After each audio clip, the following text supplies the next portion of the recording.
And we'll start our focus on the country's New Democrats tonight in BC, in Vancouver, with John Horgan's predecessor, the MLA for Vancouver Kingsway, Adrian Dix. Adrian, great to have you on the program again. And I was sort of doing a big run for the country, run through the country, New Democrats through the country. But let me start with New Democrats in the West, in your province and in Alberta particularly. I get the sense that, okay, there have been some tough times, but let me ask you, things I assume are firming up and looking up. I think they're looking up. Alberta first, a new Alberta NDP leader, Rachel Notley, who's off to a great start, with the rest of the political spectrum in chaos. And really, Alberta has taken over from BC as the most chaotic political province in some ways. That looks good for us. A strong new leader, a fresh voice, I think, at the head of, as part of a great family tradition there in Alberta, but a recognized and outstanding MLA. Here in BC, our new leader, John Horgan's off to a great start. As you know, the last several elections, the BC NDP has got essentially the same result in provincial elections, 42, 42, 40%. And that's a strong part of the political spectrum. It's not going anywhere.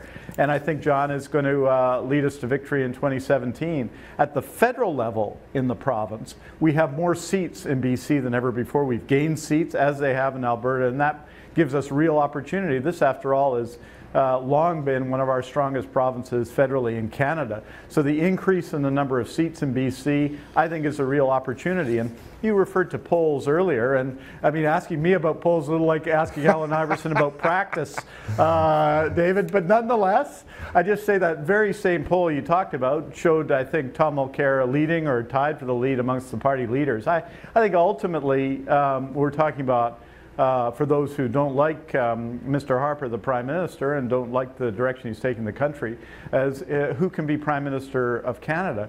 And whatever you say about Mr. Trudeau and Mr. Mulcair, there's no question who's the most knowledgeable and the most experienced. It's Thomas Mulcair, who has the experience of a future Prime Minister. It's Thomas Mulcair. I'm sure that the Liberal supporters will diminish that, but I think that's a great place to start. And if you compare us to 4 years ago, at this time in the political cycle federally, even the poll you referred to is a much stronger position than we were then. Well, that's something I've said all along. It usually, NDP in the mid-teens would be jumping for joy at this point in the election cycle, and to be 20 in some polls, 23, 24. This is one of the stats or one of the unique wrinkles, and I think you first pointed this out to me, that the unfortunate fact that you didn't win government sometimes means that the next federal vote will be good for the NDP in BC. In other words, there's this sort of strange relationship. Had you won, it might not have been good for Thomas Mulcair, which is kind of unique. And so as you look to the national poll numbers, I think, aren't so reflective because you really need to focus on these regional battles. And as you know, the New Democrats could really be the alternative, and often are, to the blue team throughout BC and maybe as well in Alberta. I think clearly in BC, it's an NDP Conservative race. Wherever it is outside in other parts of the country, here in BC, in most of the ridings and most of the contested ridings, both in the suburbs of Vancouver, in the interior on Vancouver Island, and here in Vancouver itself, it's principally NDP Conservative. Here in the city of Vancouver, it's much more NDP Liberal in most of the seats, but in most of the province, that's the exchange. And so when you talk about, people talk about getting rid of the federal Conservatives, here in BC, really the people to vote for the NDP, and that's an advantage which may not serve the NDP as well in other parts of the country, and we've seen that in previous elections. So, in 1988, for example, there was a very strong election fought nationally. The NDP finished third nationally, but we won the absolute majority of seats in BC, and that's clearly what Mr. Mulcair will be gunning for here. If you think, go for Manitoba West, and of course the exception of Alberta, the NDP is generally the alternative to another governing party and has a history of being in government. We don't know what the future holds, of course, for Manitoba. And as you've been around sort of the NDP movement for a couple of decades, as you look east, and we're seeing a little more trouble for New Democrats in the east, federally and provincial parties, what can the NDP in the west, how do you transplant some of the success you've had in the west to Eastern Canada? Is there something that can be transplanted? Well, first of all, of course, Alberta is east for me, David. So well, true, fair enough. And I know Atlantic Canada is east for you. But so just to say, the last Ontario election, well, there was some disappointment. I thought Andrea Horwath did a great job. It was an increase in our vote, not a decrease in our vote, and I think people ultimately acknowledged that by so strongly reconfirming Andrea after the election. I think in Ontario and Quebec, there's two different races. In Ontario, I think there's some opportunity for the NDP, although the history is a Liberal-Conservative race. In Quebec, of course, we did better than anywhere else in Canada. In fact, better than the NDP has done federally in any province in a very long time in the province of Quebec. So Quebec is its own ecosystem, and I think Mr. Mulcair, as a veteran of Quebec politics as well, will be well prepared for that. The rest is a bit of a churning. Remember, we were in government in Nova Scotia, and had lots of achievements, but didn't get reelected. So there's a little bit of an inevitable changeover there, as there is when governments leave office. But I don't think that's a sign of weakness. Obviously, the situation in Newfoundland is more fluid, and I understand Mary Michael stepped down, but those are the provincial circumstances. Federally, we've got some really strong voices in that part of the world, from Jack Harris to others, and I would expect that to be a source of strength for us as well. I mean, I think the next federal election, it is very, very hard to say right now, and I know you probably tell this to people every day, but let me get this message across the country from someone who knows. Public opinion polls are less and less reliable. They are cheaper, which means there's more of them, and they're less and less reliable. And so I think what we know in this campaign is that we've got three strong parties, three well-financed parties.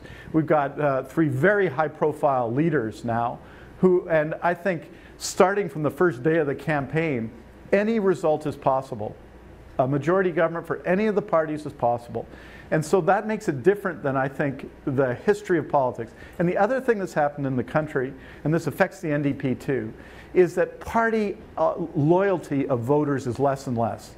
The number of voters who I think are prepared to switch one election to another, from provincial to federal and so on, is large. I mean, just to give the NDP an example in BC, David, in 1991 we won 40%. In 1993, federally, we won 16%. It's the same party. In 1996, we won 40%. In 1997, we won 16%. What that tells you is there's a huge number of people who are prepared to vote NDP. If we won 40 to 42% federally, we'd win a majority of seats in British Columbia, right? But there's also a lot of people in Canada now and in all elections who will vote Liberal one way, Conservative one time, NDP. That solid base of voters is less for all the parties, and that makes things very dynamic come election time. Adrian Dix is in Vancouver. He's the MLA for Vancouver Kingsway. Adrian, great to chat with you as always. Thanks for coming on the program. Hey, anytime. Have a great new year. Have a great 2015. All right, you too. Thank you. All right, let's coming back to Ottawa now. Robin Sears has been sitting listening to Mr. Dix. You've been around your fair share of campaigns, NDP and otherwise. Let's just start what he just said. Do you agree with that idea that more than ever we're seeing more voters are up for grabs in any given election? That this idea that my dad always did this, I'm going to do that, is that your sense? I think it's incontestable, David. And in addition to the point that Adrian made about that, the other impact it has is turnout. And we've talked about this before, but the Toronto municipal election went from the high 30s to the high 60s in one election. Those are people who switched sides and switched their intensity of intention to vote dramatically. I think the other thing that Adrian said, which is very accurate, is that in that kind of volatility, partisan assessment has to be set beside leadership assessment, because the classic research cliche is that leadership approval leads party approval. Leadership decline leads party decline. Mulcair has remained consistently very strong in leadership approval, far ahead of the party, much like Ed Broadbent back in the day. So federally, that would give a New Democrat who goes, don't be dispirited about 23% in the poll. Be satisfied your guy's leading on approval ratings. One cautionary note, which Adrian couldn't say given where he's from. Can't count the Greens out in BC.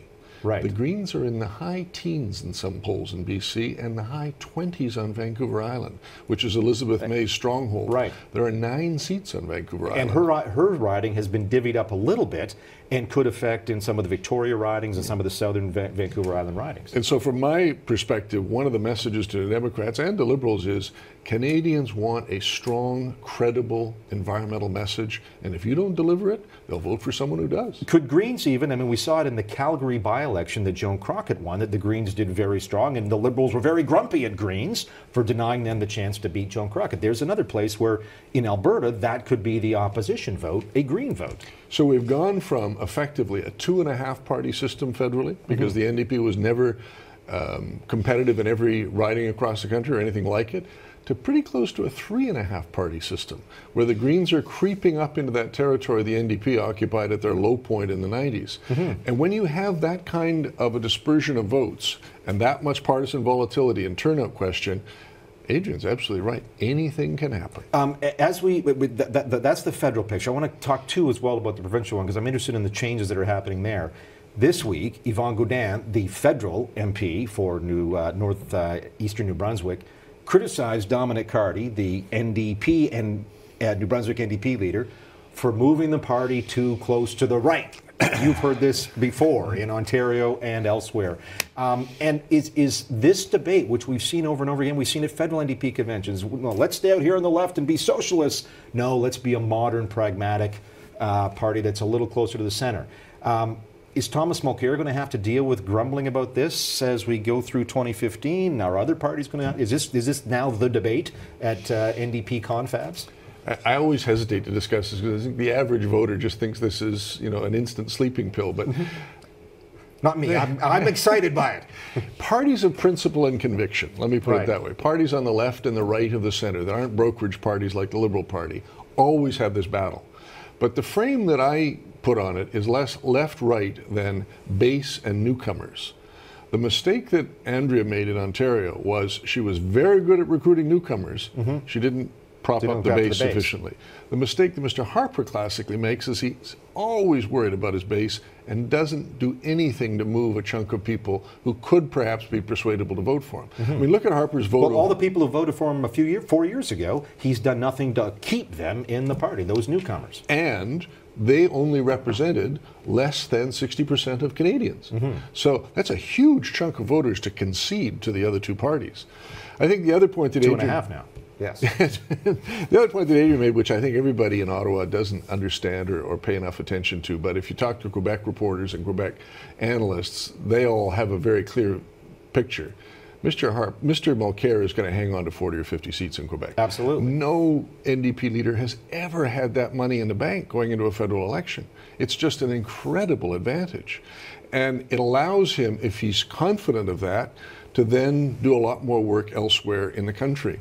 Every other NDP leader federally has never had a secure base anywhere. And I wonder if he can, if Mulcair can count on more seats in Quebec than likely Trudeau or Harper can in Ontario, or it's about roughly the same. Last quick one, because it's been a kind of week, and we talked today about Jenny Byrne starts her job as a campaign director.